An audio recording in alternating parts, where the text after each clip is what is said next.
Show शुरू करने से पहले ही बता देते हैं वो दो खबरें जो इस शो के लिए जरूरी भी हैं और जरूरत भी हैं।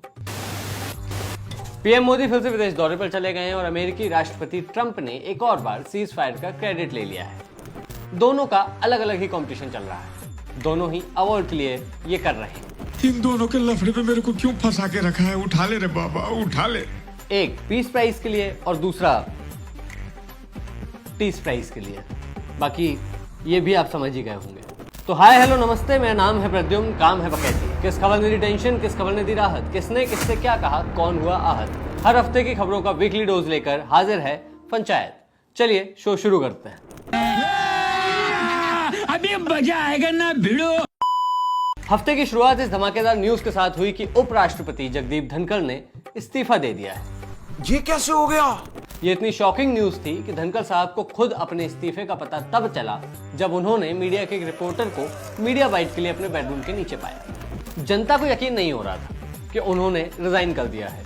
लोग तो ये कह रहे थे, यही बात मैं इन सज्जन के मुंह से सुनना चाहता हूँ। उससे भी ज्यादा शॉकिंग बात यह थी कि इस्तीफा देकर धनखड़ साहब ऐसे गायब हो गए जैसे मोदी जी जिम्मेदारी लेते टाइम गायब हो जाते हैं। न कोई फोटो, न वीडियो, न कोई प्रेस कॉन्फ्रेंस। इतनी सफाई से तो पुरानी फिल्मों में गवाही देने जा रहे शख्स को गायब नहीं किया जाता जितना मोदी जी ने धनखड़ जी को किया है। हम बहुत डिटेल में प्लान करके चीजों को ऑर्गेनाइज करते हैं। और तो और धनखड़ साहब को फेयरवेल स्पीच देने तक का मौका नहीं दिया गया।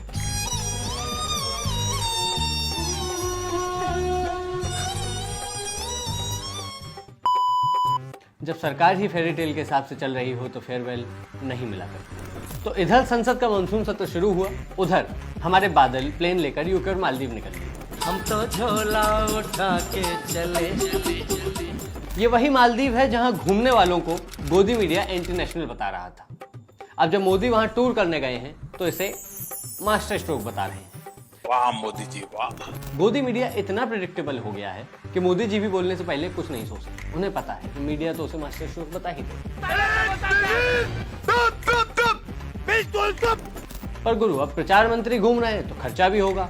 आप भी जान लीजिए कि बीते 5 साल में मोदी की विदेश यात्राओं पर आम जनता के 350 करोड़ रुपए से ज्यादा खर्च हुए हैं। और यह आंकड़ा खुद मोदी सरकार ने सदन में दे दिया है। मुझे परवाह ही नहीं है।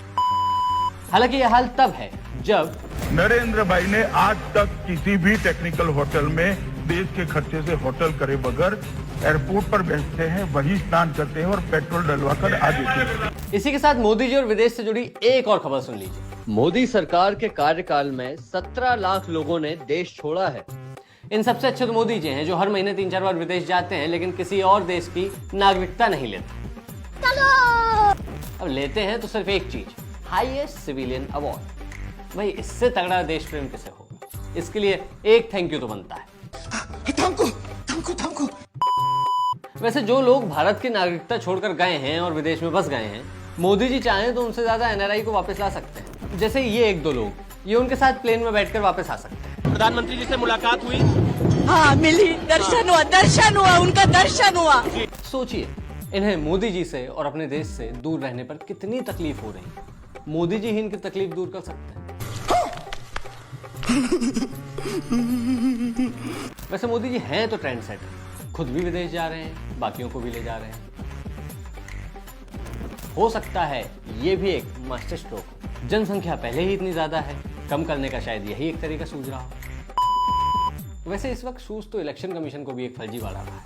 इसलिए अपने सर को खुश करने के लिए बिहार की जनता को एक SIR नाम का सरदर्द दे दिया है। खैर बिहार से याद आया, बीते 11 साल में मोदी सरकार ने भले ही बिहार को एक भी नई ट्रेन ना दी, लेकिन वहां करप्शन का डबल इंजन सरपट दौड़ रहा है। बीजेपी जेडीयू सरकार में 70,000 करोड़ रुपए का घोटाला किया गया। सरकारी जांच एजेंसी कैग ने कहा है कि बिहार सरकार 70,000 करोड़ रुपए का हिसाब ही नहीं दे रही है। कहां खर्च कर दिए हैं? ऐसा लगता है बिहार में शराबबंदी के बाद हिसाबबंदी भी हो गई। यानी मोदी और नीतीश कुमार चुनाव आयोग के साथ मिलकर वोटर्स का हिसाब तो ले ही रहे, लेकिन 70,000 करोड़ का हिसाब नहीं दे रहे। इतना बेहिसाब पैसे की बर्बादी करने वाली सरकार का हिसाब अब जनता ही करेगी आने वाले चुनाव। बिहार से चलते हैं यूपी की तरफ, जहां गाजियाबाद में एक फर्जी एम्बेसी पकड़ी गई है। कई साल तक आराम से फर्जी एम्बेसडर बनकर लोग घूमते रहे, एजेंसियों को भनक तक नहीं लगी, लगेगी भी कैसे। जब ईडी, सीबीआई, इनकम टैक्स ये सब सरकारी एजेंसियां विपक्ष को टारगेट करने में बिजी रह रही हैं। वैसे आरोपी जो है हर्षवर्धन जैन खुद को ऐसे देशों का राजदूत बताता था जिनका असली दुनिया में कोई नामो निशान नहीं, मतलब ये देश हैं ही नहीं, जैसे वेस्ट आर्टिका, सबोर्गा, पोलविया, लोंडोनिया, ऐसे ऐसे काल्पनिक देश इसकी लिस्ट में थे। वो तो सही समय पे इसका भांडा फूट के, नहीं तो हमारे जो देसी वास्को डी गामा हैं वो इन देशों का टूर करने के लिए निकल जाते हैं। खैर, आज के लिए इतना ही। अगले हफ्ते फिर मिलेंगे कुछ और खबरों के साथ, बेखबरों को खबर देने और जनता के सरोकार में नाकाम सरकार की खबर लेने।